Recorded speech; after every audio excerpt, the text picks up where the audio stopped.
Ooh, thank you. Thank you all for being here. Thank you for inviting me. I want to talk today, indeed, about users. And we've heard a lot about increasing conversion and how you do it through kind of seeing where people come from, optimizing for the devices. What I'll talk about a bit more today is why your customers actually end up buying something or clicking or using your service. Why do people do the things that they do? And this is something that I've been studying over the last, I'd say, 6-7 years. When I was working at Stanford in my PhD, it's something we now do with our company. And what I want to talk about can be basically summarized in one simple observation. And the simple observation is the following. If you go, probably it's true here as well, but I haven't done it yet in Dublin. If you go to a bookstore and you sit around, hang around the bookstore, hang around the entrance and see how many people come in. You count how many people come in. You count how many people leave with a book in their hands. You get to about 25%. I've done this a few times in bookstores all over the world. This is kind of where it averages out. Now, consider online selling. Consider Amazon. They sell books online. They do the exact same thing as this offline bookstore. And if they get to 9% of the people coming in, walking out with a book, they had a really good day. So there's this big gap in offline and online selling between the number of people that actually ends up buying a product. And what I wonder is where does this gap come from? And this gap might suffer your business right now as well. You have more people coming in than walking out with this product. Is anybody here getting to 25% of the people actually buying something that visit their page? Okay, so this thing is relevant for most of you. So that's what I'll talk about. Where does this difference come from? And maybe how can we bridge it just a little bit? I mean, there's lots of things, obviously, that drive this difference. One of them was early on, when we were selling on the internet, people were unable to actually find the checkout button, or they were unable to supply their credit card number and would not buy anything. But I'm not talking about these kind of usability issues. What I'm talking about is, does consumer behavior actually differ between online and offline? And there will be 4 things that I'll talk about today. And the first is one that I often hear when I start this talk, is that people say, well, actually there is a true, genuine difference between how people behave online and offline, and because of this difference, we'll never be able to bridge that gap. That's the first thing that I'll talk about, whether that's true or not. Second, I'll talk about why you make purchase decisions. And there's a lot of reasons why you make purchase decisions. For example, there's a good price for a good product. But there will be other things that might drive your decisions. I'll talk about some of those, and I'll call that persuasion. I'll introduce the topic and briefly summarize a bunch of scientific research in that area. Then I'll talk about what we call, a bunch of my own work, persuasion profiles, which is how do you actually use this persuasion online. And finally, I'll talk about the different ways that I see where we're heading on how to bridge that gap between the 9 and the 25%. That's kind of the plan for today. So the first point, is there an intricate, genuine difference between offline and online selling? And you can take that point a bit broader. You can think about, is there a genuine difference between how we behave in mediated communication, so when we're online, or when we're actually talking to real people? And lucky enough, when I was 6 years ago, arrived at Stanford for the first time, I got to work with Professor Clifford Ness, and this was a question that he exactly was addressing. Do people actually behave differently online than they do offline? This had been the mantra for quite a while. People were thinking that online communication was different from offline communication, and he set out to actually study this. And the way he studied it was pretty simple. He said, well, I'm going to look at things that we know from social interactions, how people behave towards people. I'm going to see if people behave in the same way towards computers. And he did a whole series of studies, and a few of them I want to talk you through, so just so you get the idea. There's one very simple one, and there's a very basic thing to human behavior. It's the fact that we like praise. If you go to me after this talk and tell me that this was a great talk, then what I will do is I'll like you more than the people who don't, and I'll actually think you're more intelligent than the people who don't. This works genuinely works for everyone. If I give you praise, you're going to evaluate me more positively. So what Cliff Ness did was take this very simple but very strong social phenomenon and see if it worked for computers. And what he did, he got a group of undergraduate students, split them up in two. So a group like you made it into two groups, put them behind a computer and said, look, here's a simple little puzzle that you can do on the computer. And every now and then, you can ask the computer for help. The computer will give you tips on how to complete the simple puzzle. And for half of the group, that was all that happened. The computer would give a few of those simple advices. The other half of the group, the computer would give the exact same simple advices. But now, every now and then, would say that the people were asking great questions, that they were doing a good job at solving the puzzle. And what he asked people to do at the end was evaluate how good the advices of the computer were. And what he found was that in the second group, those people that actually got some praise, people evaluated the computer more positively. The exact same as what was happening offline. Now, when Clifford Ness was doing this, initially, he got a lot of criticism from people saying, well, this is only true because those undergraduates do not understand how computers are programmed. He was working at Stanford at the time, did the exact same study, but now with Stanford computer science graduate students, the same kind of Larry Page, Sergey Brin graduate students, and he found the exact same result. If the computer gives praise, people think the computer is smarter, gives them better advice. He took that experiment one step further, because if you do this on people, there's actually a funny phenomenon which you can find in human-to-human interaction.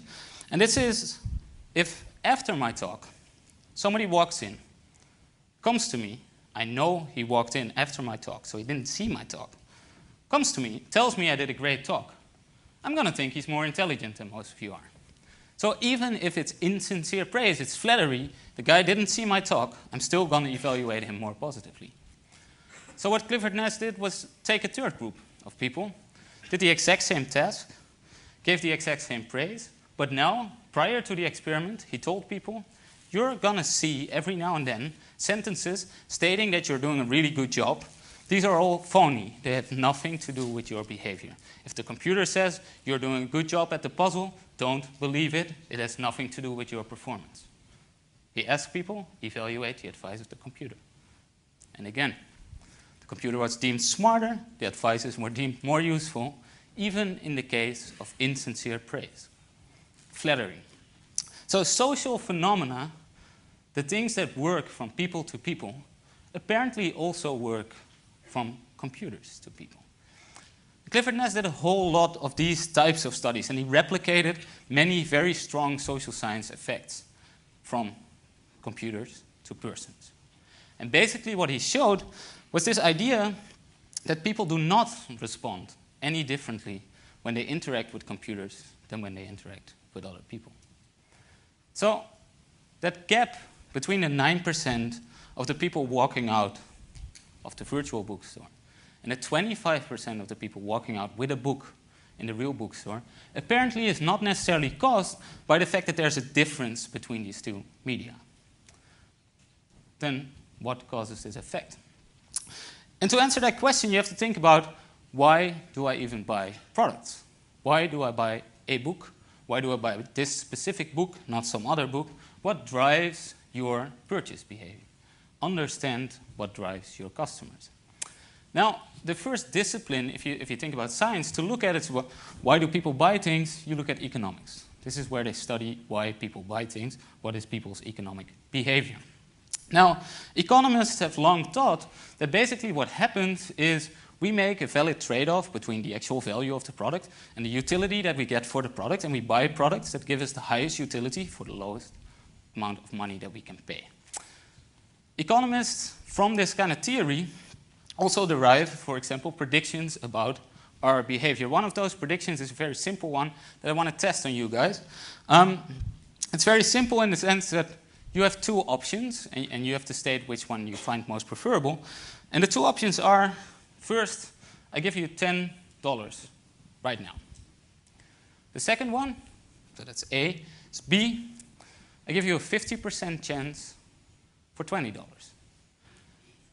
Who would prefer the $10 right now? Who would prefer the 50% chance to $20? Who is not paying attention and not raising his fingers? Quite a number of people.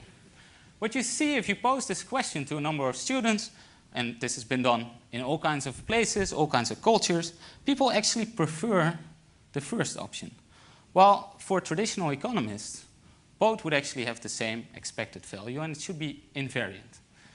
And what this kind of started to do, this type of research, was undermine some of the economic thinking. There must be more to our economic decisions than just a trade-off of the actual value and the utilities that we get.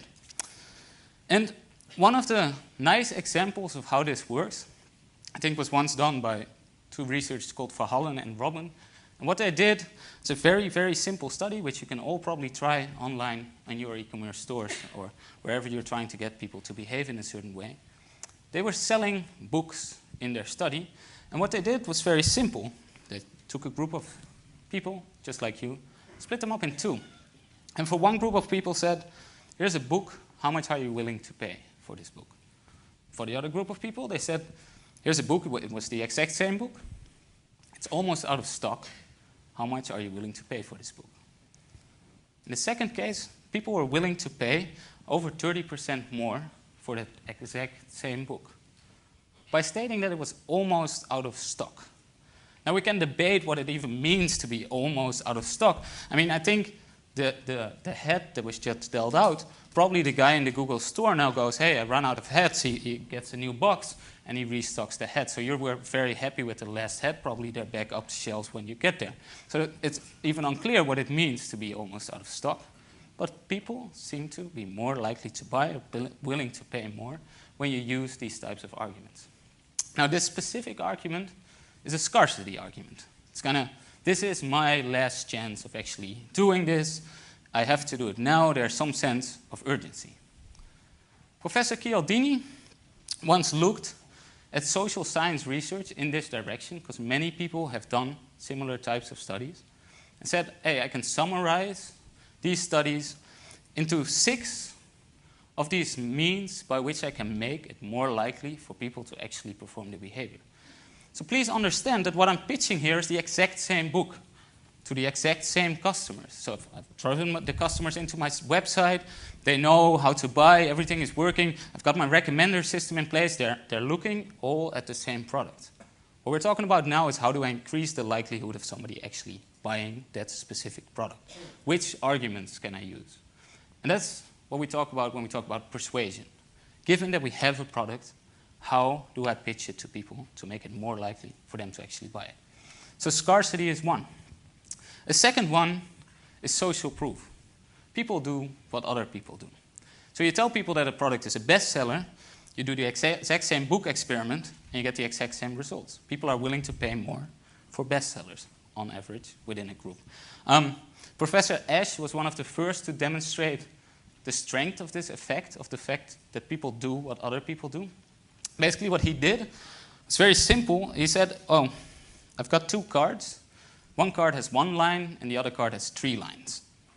And he was asking people to judge which of the lines, A, B, or C, was as long as the other one. Now, I hope my fingers aren't too crooked, so it was actually B would be the right answer. What he did was test this, and he found that almost everyone who was relatively sane was able to do this task correctly. He also found that he could get around 60% of the people to give the wrong answer, to give the answer A. And it was very simple. What he did, he got people from the streets into his experiment, and he got 4 actors. And what he would do is put the 4 actors in a row, and the 5th guy would be the guy answering the question. And he would ask which of the lines is equally long. The first actor would say A. The second would say A. The third would say A. The fourth would say A. And the guy that just came in from the street, who saw that this answer was incorrect, would still say A. People do what other people do. Social proof. Next one, authority. People apparently follow experts, follow the opinions of people on a stage, of people wearing lab coats of smart experts in the field. This was once shown by a professor called Professor Milgram, who did an experiment that kind of shocked the world, really. His experiment was very simple, but showed what I would say is not the nicest side of humanity. What he did was get people off the streets, put them into a little booth. And he would tell them, in the next booth, there's a guy who memorized a list of words. And what you're about to do is check whether he memorized the list of words correctly. And every time he makes a mistake, you have to give him an electric shock.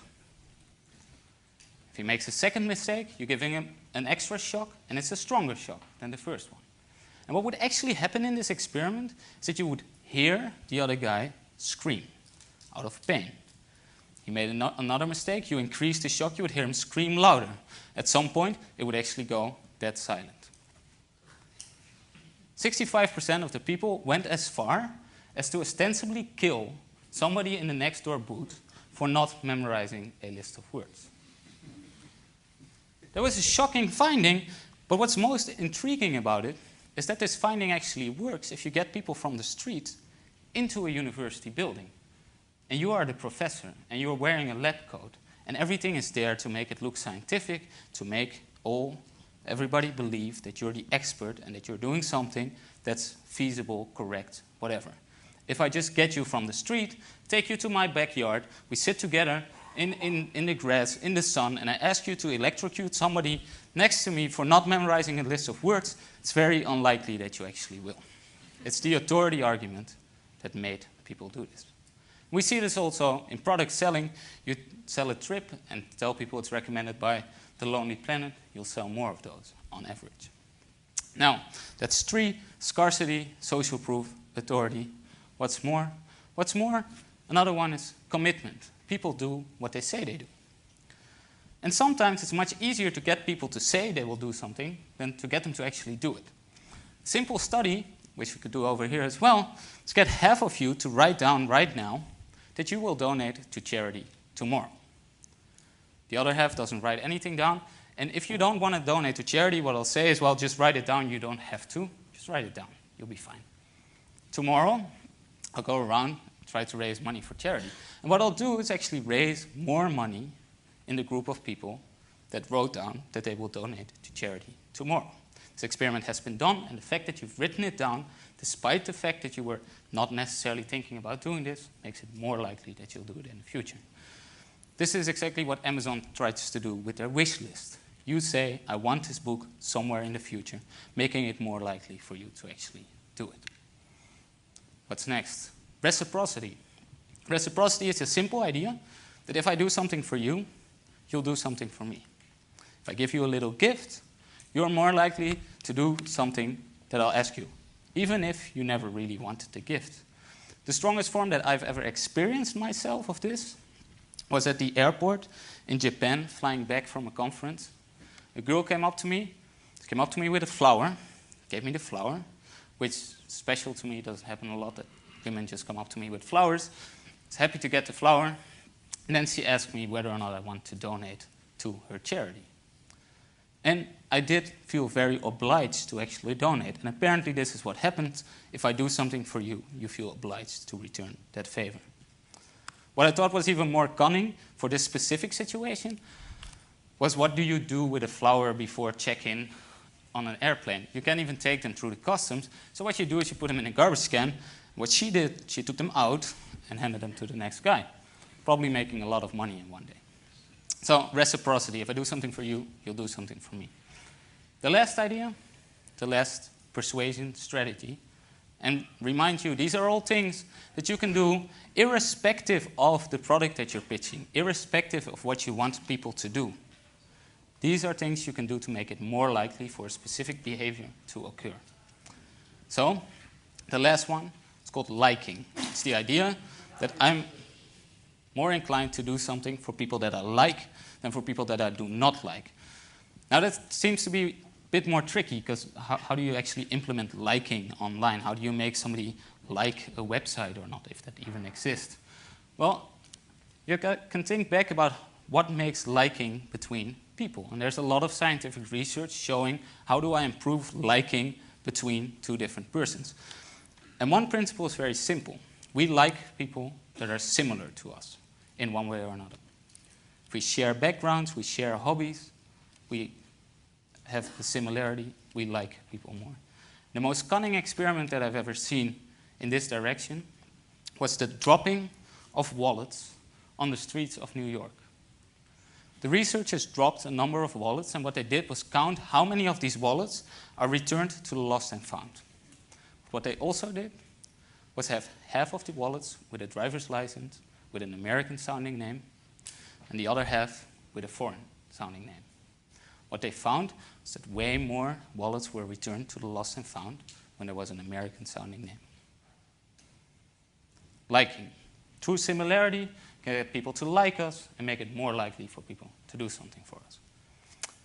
Now, I think that is a step in your understanding of why people do things that's beyond people finding the right product, being able to check out. These are important things that drive customer behavior. And these are things that might just close this gap between 9% of offline selling and 25% online selling. However, you could say, well, a lot of these things are already done online. I just said myself that Amazon has a wish list. They use commitment. We see ratings of other people. This is a kind of social proof argument. We have stuff that's out of stock all the time. And Booking.com, for example, always tells you that there's only 2 rooms left. There's 3 people looking at it. You have to act now. People are already doing this. One of the things, though, that I kind of skipped over is that all of this research was done in a way where we took 2 groups, split it up, used that argument for one group, did not use it for the other group, and found that on average, more people would perform the behavior. What I found interesting was whether that same argument actually increases the likelihood for you specifically to buy. Do these same arguments have the exact same effect on everyone? Working at Stanford together with Dean Eccles, we set up a series of studies where what we started doing was track individuals, how they responded to these specific persuasion strategies. So we would pitch products using either a bestseller argument, a scarcity argument, an authority argument, and see whether or not people clicked them, whether or not people actually bought them.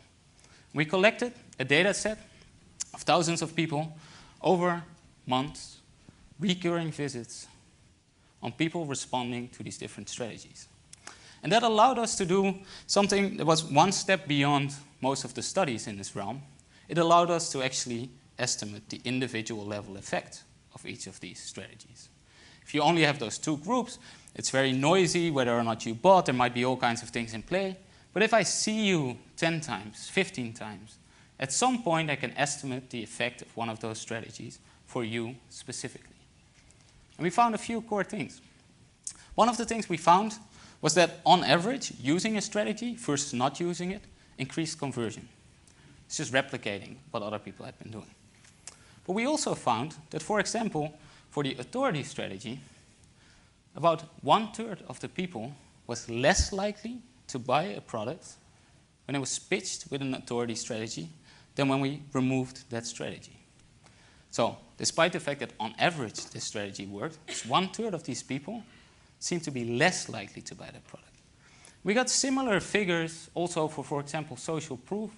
Apparently there's customers out there that want things that are special. They don't necessarily want things that are bestsellers.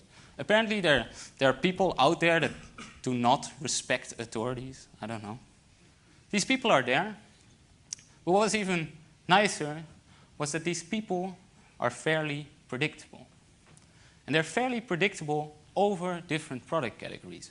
If you tend to buy popular books, then I can predict that recommending you popular DVDs or popular music albums will be more successful than recommending you music albums that are almost out of stock.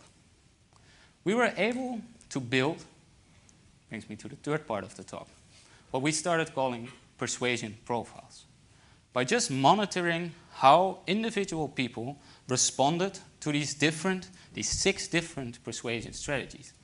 By the way, I'm not married to these 6. There's other people that have other taxonomies. But in the end, what you want to know is what are these additional messages that drive why people do things.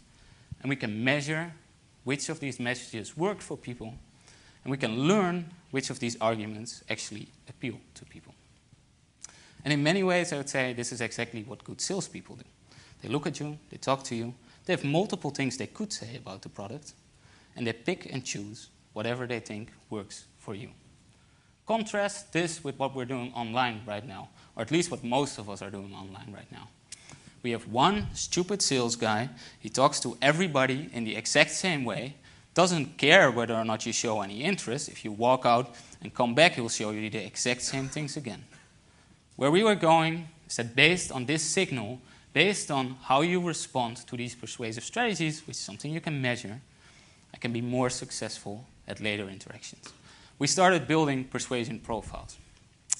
And those profiles were slightly different from the segments or other customer profiles that people have been talking about here as well.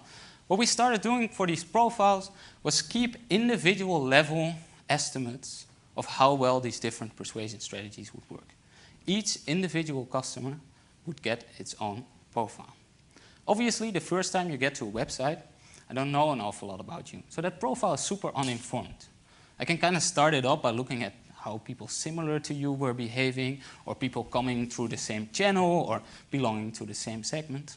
But once I get one click from you, I can change my estimate of how you responded to that specific strategy that I was showing to you at that time.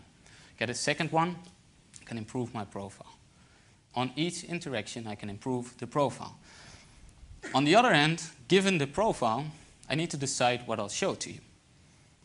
And I have this uncertain profile. I have this idea you might listen to social proof, but perhaps authority would work. Now, if I show you a social proof message, so if I show you bestsellers, I won't learn about how you would respond to any of the other arguments. So what we started developing was ways of going through this uncertain set of content and seeing how we could maximize our profits over this uncertain set of content. And actually, that's a fairly well-defined mathematical problem. It's called a bandit problem. It comes from the multi-armed bandit problem. It's very simple. If I give you 1,000 euros, so I have 1,000 opportunities to interact, I give you 3 slot machines, which are 3 of these pieces of content. I know one of them is going to work better than the other ones. You don't know which one. In which order are you going to put your 1,000 euros in those 3 slot machines to make the most money possible? Anybody any idea? It's okay. This has troubled mathematicians for over 60, well, I think 80 years right now. There's actually no definite solution for the 3-armed problem, but there are very good heuristics of how to do this. So what we started doing was combining this type of mathematics with a persuasion profile. And one of the places where we were doing this is, for example, at booking.com. We're doing this at rituals.com. We're doing this for a number of clients in the Netherlands. But where I want to go is not so much how we actually end up doing this. Where I want to go is now that you kind of understand what persuasion profiles are, namely these kind of estimates of which of these sales strategies work for you, which of these persuasion strategies work for you, is where I think online optimization is actually going. Because where I think it's going is in the direction of what we're doing with persuasion profiling, but I regard what we're doing there as a very, very specific case. But if you think about what we're doing is saying, first of all, we need to understand what drives behavior. What are important things to think about, look at, if I think about customer behavior? I currently see many people A/B testing whether or not the corners on their Purchase Now button should be square or round. You can wonder for yourself whether this is a significant driver of customer behavior.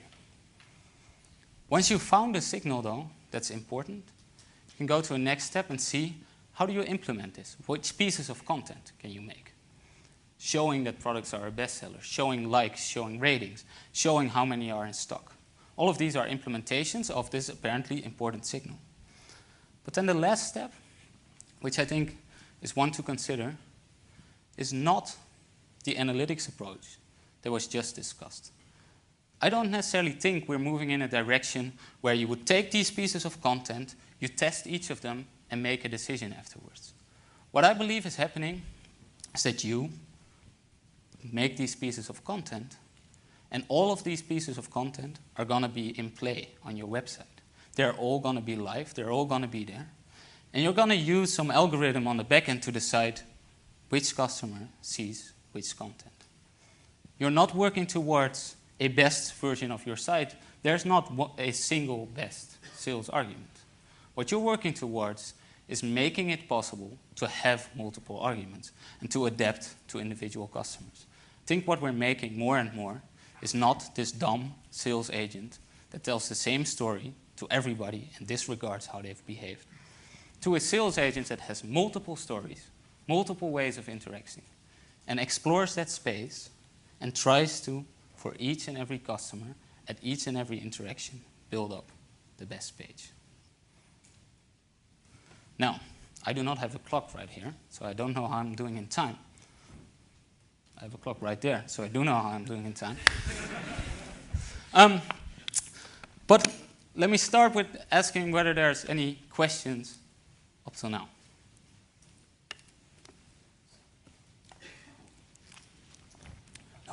No question.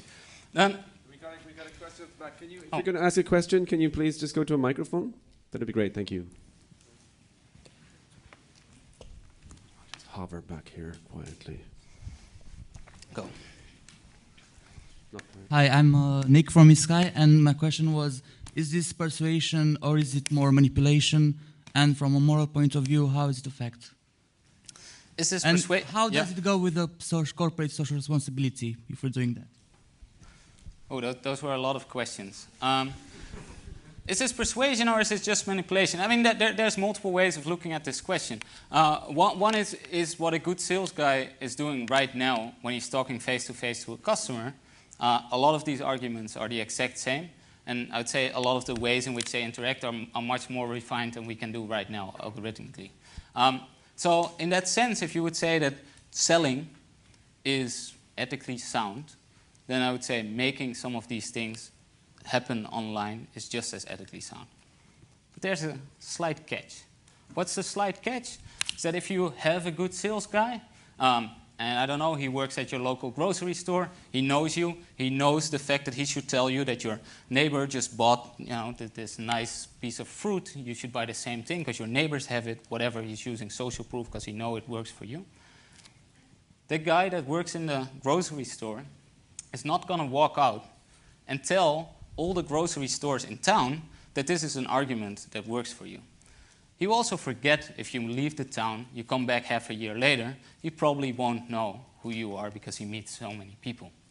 Online, obviously there's the threat or maybe opportunity to keep all of this data over multiple years, over millions of people, and to share it across any vendor that's there.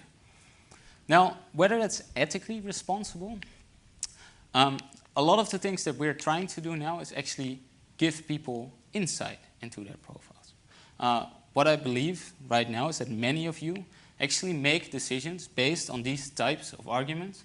But if I ask you, why exactly did you buy this book, you will say it was the best buy for my value. So we've confronted people with their own purchase history, stating, look, this is what you're doing, you're always buying these types of products, while none of those people would ever actually say that this is something that's driving their behavior. So in that sense, what you're collecting is a signal that can be meaningful to other people.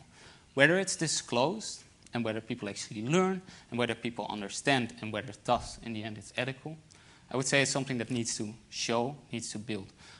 For me, it's a tough question to decide whether this thing is ethical by itself.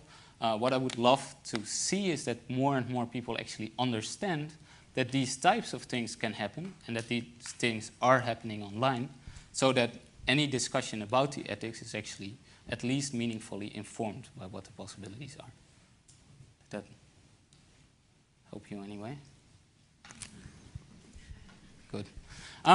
One other remark on this, what I was saying, I don't necessarily think that the way we're doing this is the only way in which it's going. We're looking for meaningful signals we're trying to learn them from individual behavior, and then we're adapting in real time. Recently, what we saw was in psychological science, there was published a study on personality and what types of advertisements people prefer.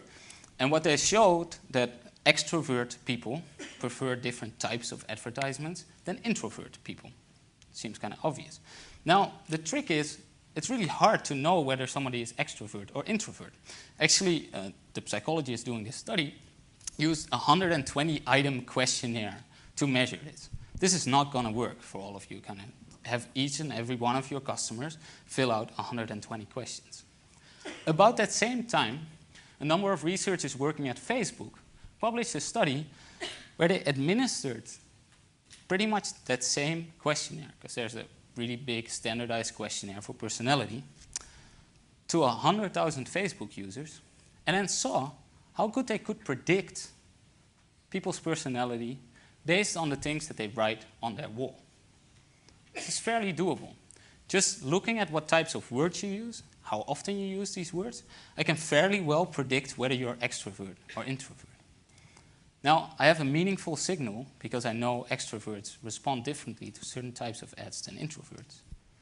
I also have a way to actually establish whether people are extrovert and introvert. It's only the last step of actually, in real time, combining what my meaningful signal is and what I know about these people. And I think this is, in many ways, where we're heading. And what we see in both cases is that actually conversion is going up. So we're kind of closing that 9 to 25% gap.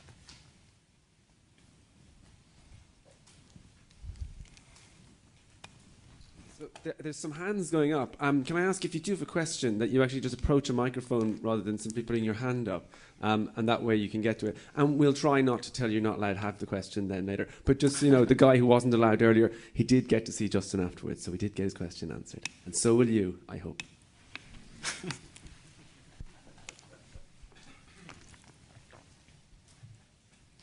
Friend? I don't think anybody Yeah, is... there's someone there trying to get out. Somebody there trying to get out. Cool. Do you find that people of different cultures react to persuasion strategies differently? No, but we don't find this because we haven't specifically looked for it. What we do find is that in different language areas in which some of our customers are actually active, we find that some strategies work better than others. I don't necessarily know whether that's because these strategies actually work differently or because the translators did a poor job in getting the content from one to the other. But what we do find, obviously, is that there are differences, for example, when you're using these things in email or on the web, or even when you're using them for different product groups. If you buy medication, you're probably more likely to actually buy it from experts. So if a medical doctor recommends it to you, than you are when you're buying books, for example. Now, here's a somewhat technical argument, but the moment that there's an interaction between the strategy you use and the culture that you're from, or the product that you're looking at, and if this is happening on average, then it's something that I can fairly well control for. Because what I do is I'll look at which profile is working well on this website. If I move to another product category where I know that on average these authority arguments are more successful, what I'll do is move your estimate of the authority argument, making it more likely that I'll use that argument for you as well. It's fairly easy to control for these types of average effects. It becomes tricky when people start responding differently to these strategies in different product categories. So it's when there's like this three-way interaction that you suddenly listen to social proof when you buy cameras and not when you buy books, while somebody else suddenly listens to authority when they buy books and not buy cameras. So when there's this three-way interaction, which is probably also there, by the way, because I do think that in social sciences, what we're talking about, all of these effects are somewhat there to bigger or lesser extent. But what we find is that right now, by just controlling, for example, the language area, we're actually still able to make quite a big difference by just changing which of these strategies we're using. So in many ways, what I believe is not necessarily that we're looking for the perfect profile for people, or that we should know all of these effects. The only thing we're looking for is, given that somebody comes in, how can I be slightly more effective in actually closing that deal or getting him or her to do whatever was the intention of the website. So I don't believe we now have very well-informed profiles, which maybe also resonates with the ethics question. I don't think that currently we store over 60 million of these types of profiles. I don't think these are genuine kind of profiles of how these people really will behave and will behave in 10 years from now. I just know that by actually using them, we're slightly more effective than by not using them.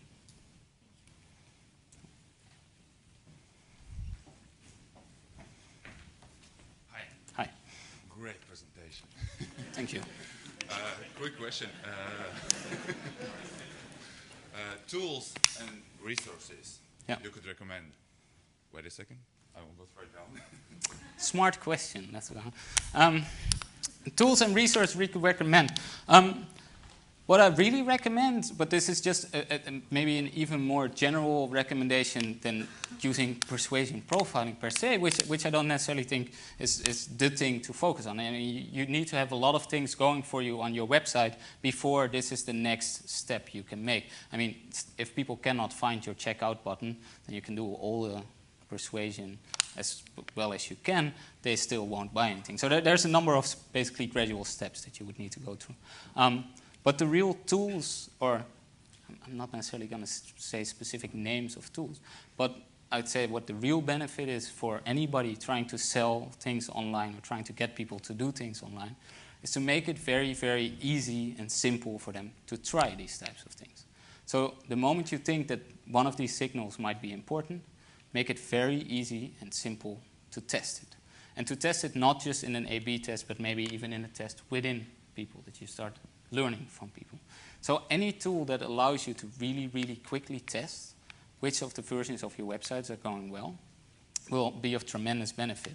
And after doing a talk like this, I've gotten the question a few times about Booking.com specifically, about there's only 2 more left and there's 3 people watching.